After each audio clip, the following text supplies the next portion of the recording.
Okay, so what are the best deluxe resorts that you can stay at on your next Disney vacation? Let's take a look at all of that today. Hey everyone, and welcome back to That Disney Girl. Of course, like I just mentioned, we're going to be looking at my favorite deluxe resorts, and I actually have something special planned today. So if you've been following along on the channel, you know that I've been kind of doing a series on the best resorts at Disney. I have a video on the value resorts, video on the moderates. I'll link those down below in case you want to check those out. But today we're in the deluxe category, which is of course the most amazing resorts that you can get at Walt Disney World, followed by a much heftier price tag, which is why a lot of us maybe don't get to stay there on every Disney vacation. But today, I thought I would pick my top 5 deluxe resorts. But I also did a poll on my Instagram, and in case you don't follow me on Instagram, you should check that out.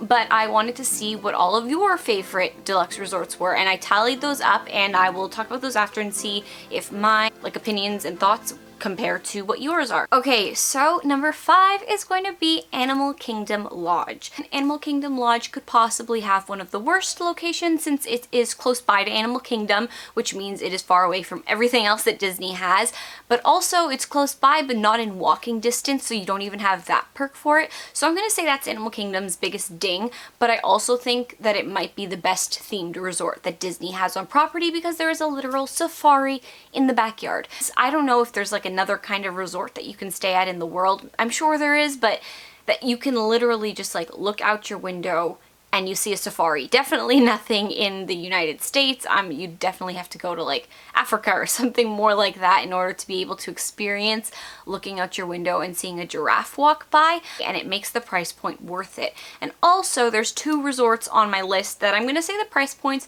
are generally not too terrible. I've seen rooms start in around like the $300s US dollars for this resort, which means you're probably not gonna get a Savannah view. I do think that that's a definite draw because you can get the same amenities that you get at a deluxe resort and you can experience the theming for kind of almost a moderate price point. And I will quickly touch on the dining at this resort. They have so many dining options from Sanaa. When you're at Sanaa, you can literally look out their giant windows at the safari, so I definitely recommend doing a lunch reservation or an early dinner, something when the light is still up in the air and you can see all of the animals. Jiko is probably one of Disney's most popular, I'm gonna say like signature dining restaurants.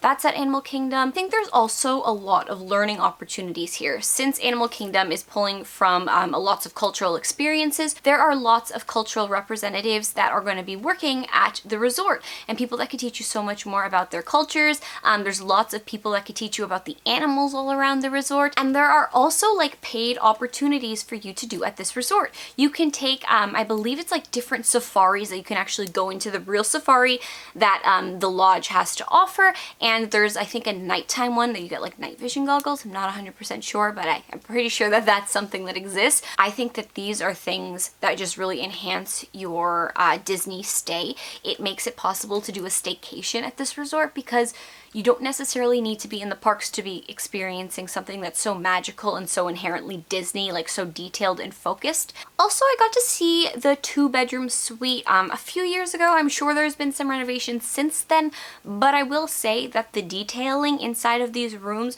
are so spectacular. It's like little wood carvings all over the place. It just really fits to the theming of Animal Kingdom and to their beautiful lobby that they have there. It's like an extension of that into the rooms. Once again, you're pulling lots of culture into those rooms. So because of all of that, it is my number 5 5th position resort. Okay, so number 4 is going to be the Grand Floridian, which a lot of people might put as their number 1. This is something that I think a lot of us have nostalgia from. It's one of the original Disney resorts, and I have gone to this resort just even to visit since I was a child. Literally every time I go with my family to Magic Kingdom, we hop on the monorail and we end up just sitting on a couch at the Grand Floridian resort and looking at the amazing lobby, which is one of the reasons I would say it definitely makes my top 5. The lobby here is beautiful. It is nice, open, airy, even though it has this kind of like glitz and glam feel. You definitely could feel a lot more relaxed when you're there. There's going to be an amazing piano player that's often playing like Disney renditions of songs or some other songs that is super relaxing. There's going to be a band that pops up, and when they're playing, it's like you're getting like free music and free entertainment, and you're not even having to pay to go into a park. You're just at your hotel. They have an amazing Beauty and the Beast inspired bar now, and it's so spectacular, kind of pricier on the drinks. I would say like if Disney Bounding were a bar, that's what this bar would be for Beauty and the Beast. And since we're talking about drinks, I think we can also move to food, because this place has such a range of options when it comes to food. So you're gonna get 4 table service options at this resort, which is a huge amount. And they're all gonna be varying between different styles of food, prices, the way that you need to be dressed when you're going, how much time you need to get like a reservation for it. Anyways, let's just start. You can go to 1900 Park Fair. This is going to be character dining buffet style. There is going to be Grand Floridian Cafe, which is my favorite dining option at this resort. There is also Citrico's, and when you go there, you are able to overlook Bay Lake, and if you get like a good time with the window seat, you can watch Happily Ever After. And there is also Victorian Albert's, which is possibly one of Orlando's best restaurants, definitely one of Orlando's most higher priced restaurants. Victorian Albert's, I would suggest doing some research on this restaurant if you want to try it out. I think that the rooms here are really regal. It definitely makes me feel like if Cinderella had a room that wasn't in the Magic Kingdom, this is kind of like the vibe she would be going for. I mean, there's like a TV in some of the bathrooms that's like literally in the mirror, so I don't know what more magic you can get from that. I mean, I would love to see Stacy's must-dos for Disney while I am getting ready in the morning. That would be like beautiful, perfect start to my day when I'm at Disney. One of the biggest boxes that it's going to tick off is going to be that it is on the monorail line. There are only 3 resorts on the monorail line. If you're on the monorail line, this means you have easy access to both Magic Kingdom and Epcot.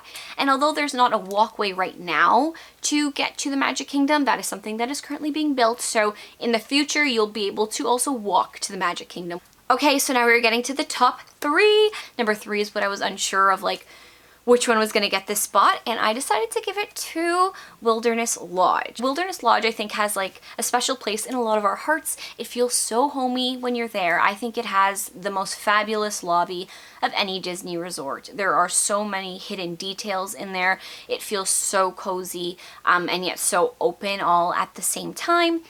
There is a fantastic hidden Mickey hunt that you can do at this resort. So all you have to do is go to concierge, ask them, and they will give you a paper, and you'll be able to go through and do that Mickey hunt, which is something that's so awesome. I think that this resort has one of the coolest backstories. If you've seen my channel, you know that I love Disney theories and backstories and fictionalized Disney characters, and this resort does not stop at creating any of those. So if you're interested in learning about it, I will tag it down below, but it's definitely a backstory that brings in Native American culture, which you can definitely see sprinkled throughout the resort and kind of gives it more of a significance and doesn't shy away from the fact that there is a lot of this in this resort, and that is something that they want the guests to be learning about while they're at this resort. So if you want to know more about that, like I said, I'll link it below, but it's a great backstory. It links things from the geysers to the pool to the restaurants that are there and just to the whole structure of this resort as a whole. So when you're walking into the lobby, there's going to be Whispering Canyon, which is going to be the only restaurant on property that you should be scared to ask for ketchup for. If you know, you know. If you don't, you can figure it out for yourself, but let's just say you're going to have a lot of ketchup on your table by the end of it. You can go to Artist Point, which is a newly refurbished kind of restaurant dining experience where you can have character dining with Snow White and the 7 Dwarves.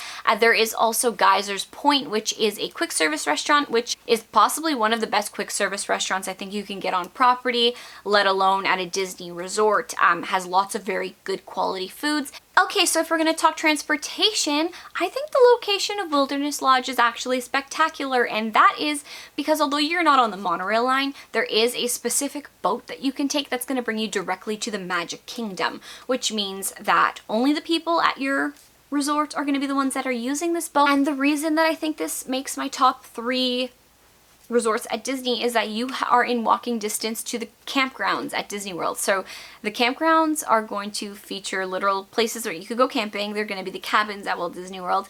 And the campgrounds, I think, are such an amazing part of Disney World that so many people don't get to explore because they're too busy going to the parks or Disney Springs. And It just doesn't feel like if you're gonna go explore a resort that you're gonna choose the campgrounds. If you're going during Christmas or Halloween, you can rent a golf cart and you literally drive around, and people come specifically during those times to decorate their spot. So they'll stay for a good chunk of time and they will do like intense decorations, and you drive around and you can see it all, and it's like better than anything anyone on your streets at home are gonna do for these holidays. Okay, but now we are gonna get to the top 2 resorts at Disney.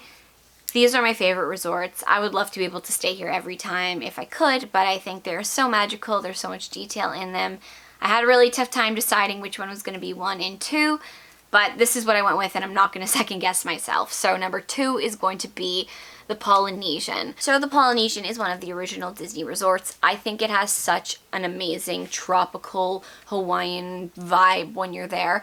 It feels like you've literally left the chaotic sort of vacation life that you have when you're at Disney, because it is a vacation that is basically go, go, go, because there's so much to see and do. But the moment you step at the Polynesian, you feel so relaxed. It goes from the music to the scents that this resort has pumping in through everywhere, to just the water that's everywhere and the sounds and scents that you can get from those water features, whether that be in the lobby or outside. I think it just has so much history and theming that makes it so magical, and it is right across the way from Magic Kingdom. So let's get into talking about why I love it and you guys love it so much. Okay, so I think that there is an amazing place to watch Happily Ever After here. So any of the resorts that are going to be on the monorail line, you're going to have spectacular viewing spots for Happily Ever After. My favorite would be to watch it on the beach at the Polynesian, and the beach as a whole. Like, I remember just sometimes I take a break from Magic Kingdom and I hop on over to the Poly and I just sit on one of the swings on the beach, and it just like, it feels so relaxing and so magical, and I don't feel like I'm wasting a part of my day, even though I'm literally sitting there and doing nothing. Let's quickly touch on foods. So before we go to food, we're gonna look at drinks. There's lots of drink options here, lots of different bars. Probably the best bar that I would say that Walt Disney World has is Trader Sam's, just because of, well, if you've been to Trader Sam's, you know that it is an experience as a whole. It's super small, but anytime you order a drink, some crazy thing is going to happen in the room. The servers there are always fantastic. The drinks are kind of on the pricier side, but you get like really cool cups with different like tiki heads in there. It just has such specific theming, and I think that it could definitely really make your bar experience a lot more exciting and magical and unlike anything you're going to do at any other sort of bar. And there's also going to be, like I said, lots of dining options. Captain Cook's is a great quick service option. And there is also going to be Ohana, which is going to be like a family style buffet service, but all the food is going to be brought to you, so you never have to get up if you have like little kiddos. It's all going to be brought to you, but unlimited service. If you're doing breakfast, I'm going to say that this is one of the most popular character dining breakfasts that you can get at Walt Disney World. You're going to be able to meet Lilo, Stitch, and Mickey when you're here, and everybody seems to love it. It's something that they don't want to pass up. I love the pool at this resort. You're going to have 2 different pools. One is going to be a lot more relaxing. The other is going to be themed with a volcano there. There's going to be a spa there as well, a spa being a hot tub, and this is going to be right in front of Bay Lake, so you can literally see Magic Kingdom while you're in the pool.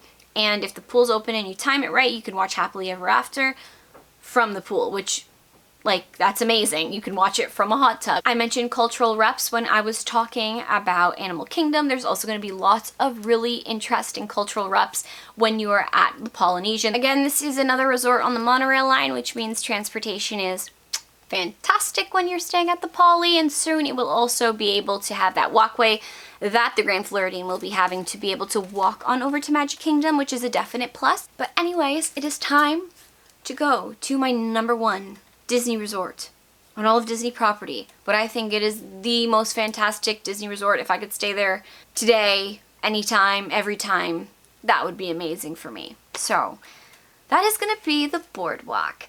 I think the Boardwalk just has such a magical quality. It is relaxing while still having so much Disney detail. I think there is so much to do while you're there, so we're just going to jump right into it. So like I said, I love the theming. I love the idea that it is a literal boardwalk on the water. There are beautiful lights that light up the entire boardwalk at night. I love that every building along this entire resort is different colors. It just makes everything pop and makes it feel like You're just kind of walking in a sort of cartoon, but it is like a very classically well done, elegant sort of cartoon. The nightlife here is amazing. You're on a boardwalk. There are lots of different restaurants, bars, shops on this boardwalk, so you're not just being confined to your resort. It feels like you're literally staying in a town. There are really popular like nightlife options, like you could go to Jelly Rolls, you can go to the dance hall, that's another great option. There are different kinds of foods that are going to be varying in like pickiness, like there's an ESPN restaurant there that's going to have like regular food. There's going to be flying fish, which is going to be on a higher level, and that's going to give you your seafood options. There is going to be Trattoria al Forno, and that is one of my favorite places to eat. When I'm at the boardwalk, it's going to be kind of like Italian food.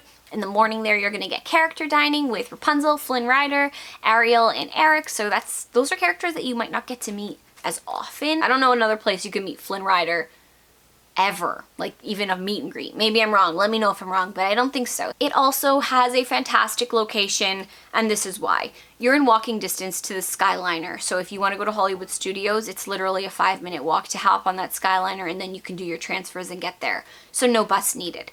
You are in walking distance to Epcot. You're going to enter through the World Showcase opposed to Future World. You are also in walking distance to the other like Epcot resorts, which means you are right by the Yacht and Beach Club. You're right by the Swan and Dolphin. If you want to head on over there, they have lots of good food options. So there's just so much more to explore in walking distance, when a lot of other resorts are kind of like you're at your resort and you can't walk to so many other locations without a car or without taking another mode of transportation. And there's also boat options if you're staying at the boardwalk that you can use to go to both Epcot and Hollywood Studios. So there's literally every mode of transportation aside from a monorail that you can take when you're here. If we're going to talk about the pool, it's a pool that, yeah, you either like it or you don't. I like it because I went there when I was a kid and I just have memories of going down the clown slide, that creepy clown slide. I kind of like it because it's kind of like when you're on the boardwalk, there's that like carnival sort of like rides area that a lot of boardwalks have. So this is kind of like their answer to that by having it themed to a pool. And I like it deep inside. I like the creepy clown. I can't hate on the creepy clown. And I also think that the rooms here are really nice. They're very subtle, but they have like a few color palettes going on, which, as you could probably tell from this video, I do like a variation in either color or detail. That is why Boardwalk is my favorite resort. There is so much to do. You can rent bikes and walk around the whole boardwalk. There is probably one of the best bakeries, aside from the one that you can get in Epcot, over on the boardwalk.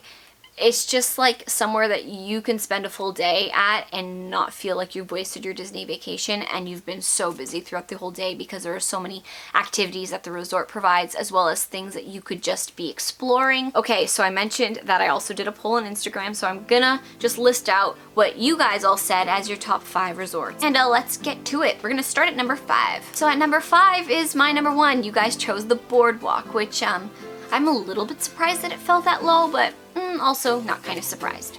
So this is going to be a tight tie between the Grand Floridian as well as the Beach Club Resort, which I think has the best pool at Walt Disney World. It has an amazing like sand pool with a lazy river going on. It's pure magic.